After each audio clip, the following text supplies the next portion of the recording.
Hi, this is Esther with Discover Your Origins. This is a Research with Me video, and we are working on some Essary descendants today.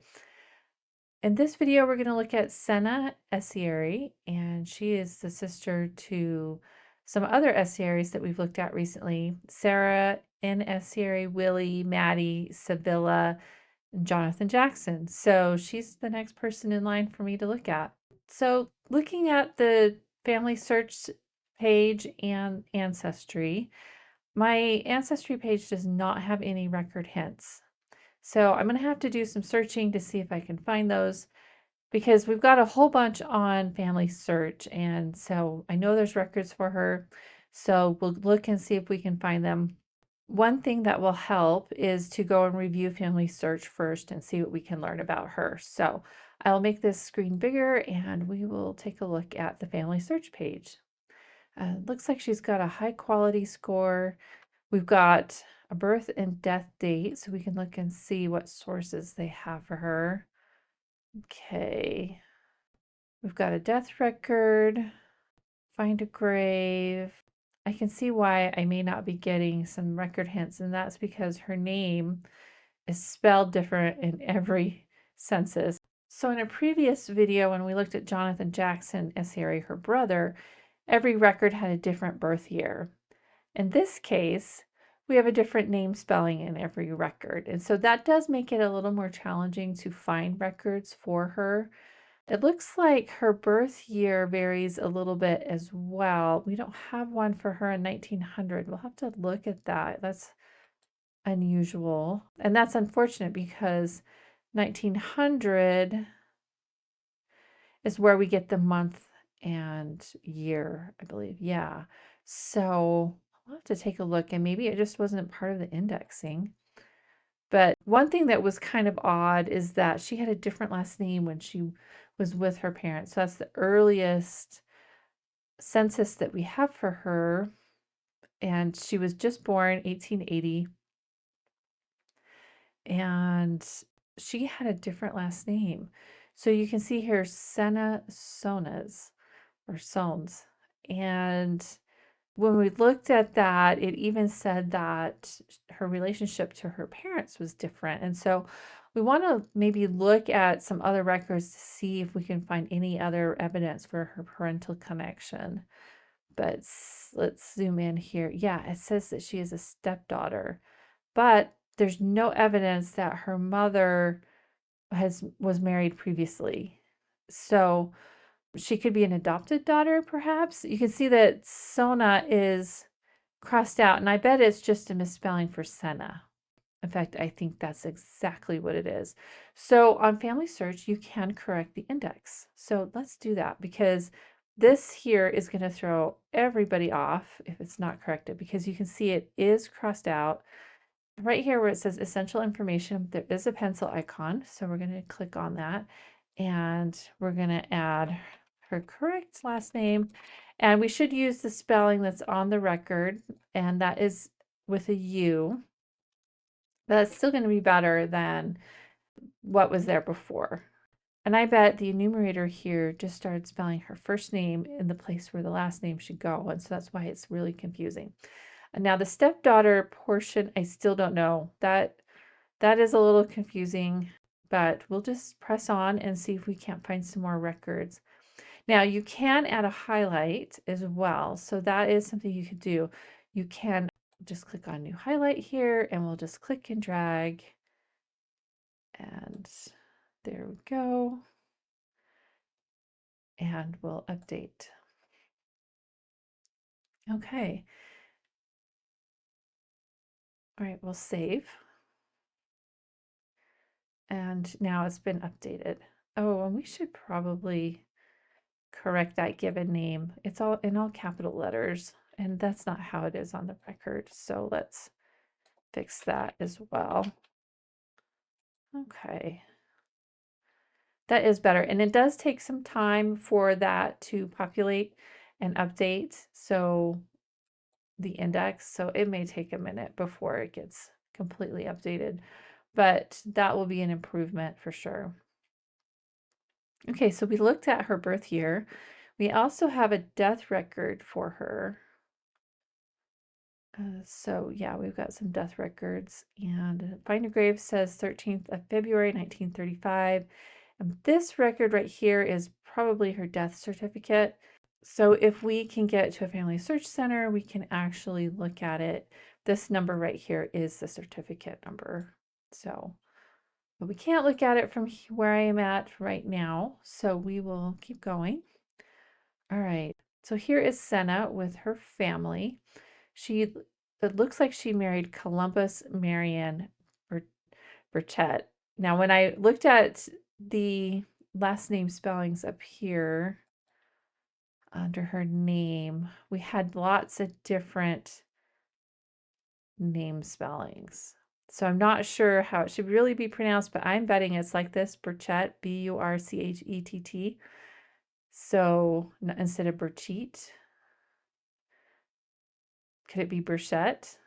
I don't know. If you have an idea of how that last name should be pronounced, if you could just make a comment in the down below and let us all know how it should be pronounced.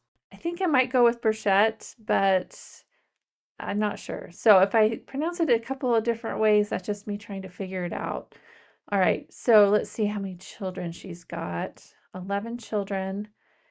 And let's see, did any die in... Okay, we've got one child here that died in 1910, only lived probably a short time. We will double check the census to see if we can't identify any other potential missing children. We've got lots of unusual names, which helps when looking for records.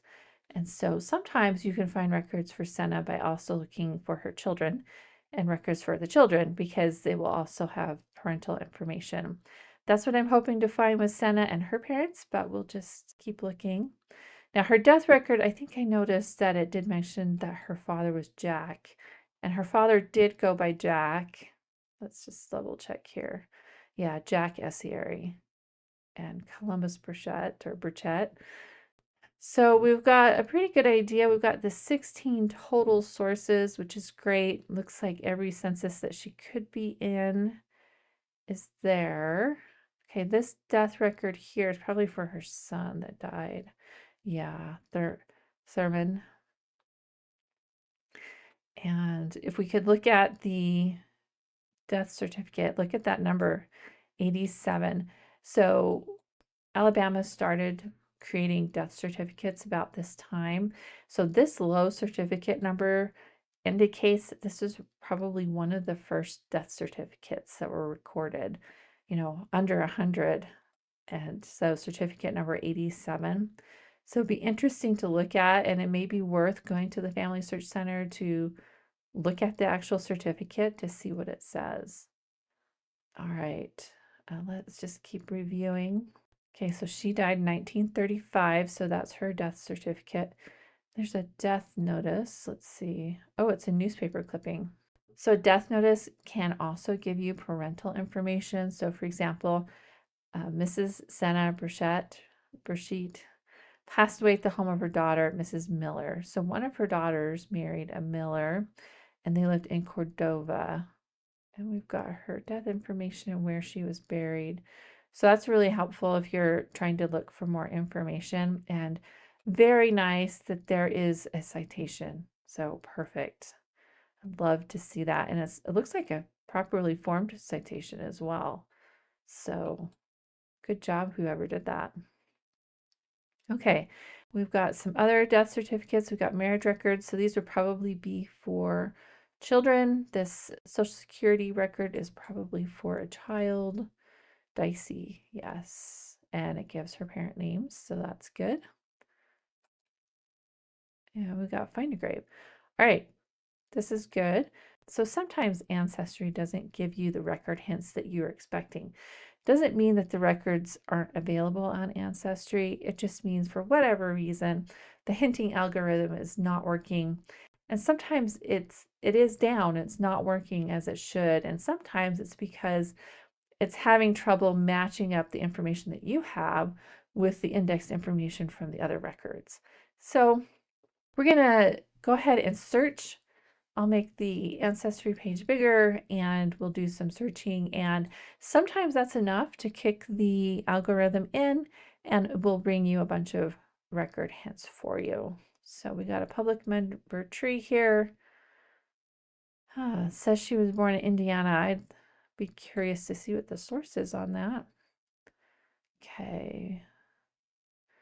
Oh, there's a picture. Oh, let's look at that. Look at that picture of that family. So I'm not sure who Sena is. I'm going to guess that this is Sena. And there's Columbus, her husband. Look, and they're all dressed in their best clothes. They've got a little suit on, this boy. They've got their best dresses on. The Columbus is wearing a tie. Yeah, they took great care in taking this picture. That's really cool. And very cool to put a face to a name and a family. So let's see here. So we've got some photos, public member stories. Okay, here's a social security record. That's for their daughter, Dicey. We've got a death record. So the records are here. Oh, this is interesting. This was not on Family Search. Marlon Corden Burchest worked for the railroad. So that's interesting. So, oh, and there's actually a picture. So people who worked for the railroad often had an employee card, and they also often had a pension. And so these records are good because it establishes their employment, often has other information. So for example, Marlon, who is a son of Sena and Columbus, it's got a place of employment. So Dora, Alabama. It's got his age, his birth date, where he was born. And his actual occupation was extra gang laborer. So I'm curious what that was on a railroad, what he did.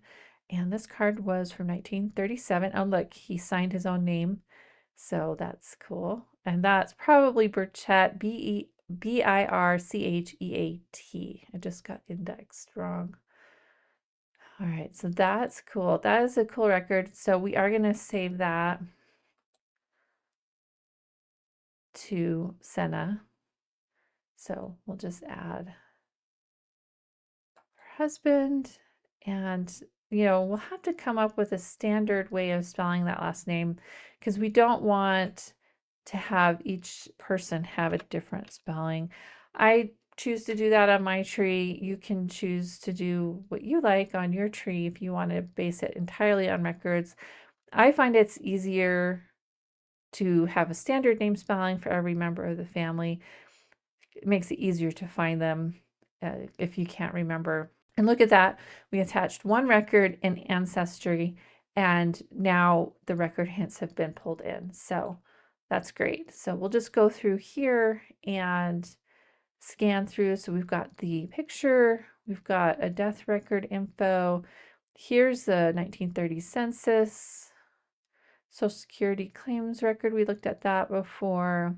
Here is the Find a Grave Memorial, the death index.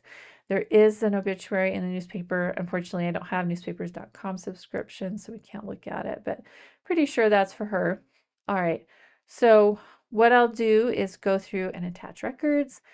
And if I see something interesting, I will bring you back. We might look at some of the early census records for her and see what we can learn about the family. So stay tuned. I'll probably fast forward through a lot of this, and we'll be back in a minute. Okay, I'm back, and I'm looking at the 1900 census. And here's Columbus, her husband. He's on the bottom line of this page. We've got his birth month and year. And he is married, and it says he's been married for 4 years. Born in Alabama, mother born in Georgia. He is a farmer. The number of years married can be used to estimate the marriage year. If I go to the next page, here's Sena, and it's spelled Cenia, and your number of years married is 4, and that she's the mother of 3 children, 3 living. So far, we're not missing any children. And you'll notice that the youngest here, Nina, born in 1900, and it says 4 months old. So you can guess when that month is. It says June 1900, but that's probably not quite right because the census was taken in June. So if we were to say she was 4 months old in June, she was born in February. So just doing a little math there. So we may need to look at Nina and just make sure that her birth information is correct. It probably is in Family Search, but we're going to go ahead and attach this record, and we'll come back if I see anything else that's interesting. Okay, so I'm back, and we're looking at the Burchett family in 1910, and they've got several children. We've got Sena, is spelled Seni, Senie, possibly. Says years married, 14. So again, we can estimate that they were probably married about 1896. The thing that we need to look at here is that there are 9 children, 7 living. So if I were to go back to Family Search, let's just look at her children. There should be another child that was born between 1900 and 1910 that passed away. And we are definitely, there's Thurman, so that's 1, but there should be another one. So we do need to add a second child. I will do that on my ancestry tree and then update Family Search a little bit later. All right, so while we're here, there's the 3 children we saw in the last census, and then she had a lot of children very quickly. So, oh, I did look at her birth year, and it was marked as unknown on the 1900 census. Okay, so he's a general farmer. He's out of work. April 15th. They rent their farm. So, yeah. Okay. All right, so we'll go ahead and get this attached, and we will add a child to this family group, and we will be back. All right, so we're back, and we're looking at the 1920 census. You can tell from here that the family story does start to change. So Sena is here, and Columbus is not with her, and it says that she is widowed. And then she's got most of her children still living with her. She's got a boarder. So she's got to find a way to continue to support her family. It looks like her oldest children are all working as weavers in a cotton mill. Not an unusual occupation in Alabama. If you were farming, pretty good chance you were farming cotton and or picking cotton, and then they did have cotton mills there. So there was processing of the cotton and weaving. It looks like probably in Walker County there was a cotton mill. So that seems like that would be a completely expected situation. So also something we can figure out is if he died before 1920, that means that picture of the family is from before 1920, before he died. So let's just keep looking at the family, and we'll continue to keep adding sources. And let's just take a minute here and look at the 1930 census and see what's happening with the family now in 1930. So she's still a widow, it looks like. Yep. She's got some of her children still with her. She's got a son-in-law living with her. Looks like her daughter married at the age of 17. So that would have been about the time of the last census, probably. They're renting, and let's see where they're working. So they are still working in the cotton mill. Everyone's working in the cotton mill. We've got a laborer, a dapper, not sure, a battery filler, duffer. Maybe it's duffer, Duffer. Doffer. Okay, so it looks like the family is all working in the cotton mill. This looks like doffer. I'll have to look and see what that occupation is at a cotton mill. And we've got a battery filler. That's interesting. Okay, so the family is all working and supporting each other and taking care of each other. And this is getting ready to go right into the depression. And I know that cotton prices drop sometime in this period, and so they are probably just hanging on as best they can. And so, yeah, we'll just keep looking at this. We'll attach this record, and then we'll be back with some other information. Okay, we're back, and it was good to go through all of the record hints on Ancestry. Gave us an opportunity to look at the records a little bit closer and just check them and make sure we weren't missing anything. And also, we learned about Sena's story. Her husband, it looks like he died in 1917, so 3 years before the 1920 US Census. So this picture, which was probably super important to Sena, was probably taken right before he died.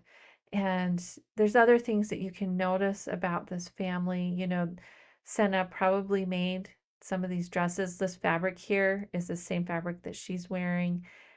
The hair bows for the girls. I mean, she took a lot of pride in taking care of her family. And after her husband died, she continued to do that. And her kids supported her and helped take care of her. And that's a story worth telling, you know, that they hung on despite their circumstances and did so well. So here we are back on the main profile for Senna on my ancestry tree, and there was something else. We had noticed that there was a second child that had been born, and when I attached the Find a Grave record for Senna, it did give me the information about this second child that died, and that is a girl, and there was a headstone for her, and so we do have a little bit of information for her, and we can add her to Family Search so that their family is complete on Family Search. And so I love being able to fill in missing information like that. You know, this child was important to them, so we need to remember that child as well. All right, so we learned a lot. I feel like, we learned a lot about this family and what they went through, and definitely I'm going to be writing up their story in a blog article with source citations, just telling a little bit more about what happened to them. Also, maybe talking a little bit about what cotton mills are like. So, if you're interested in seeing more about that, be sure to look for the link in the description box below. And if you want to see more about the Essary family, make sure you subscribe. We'll see you next time.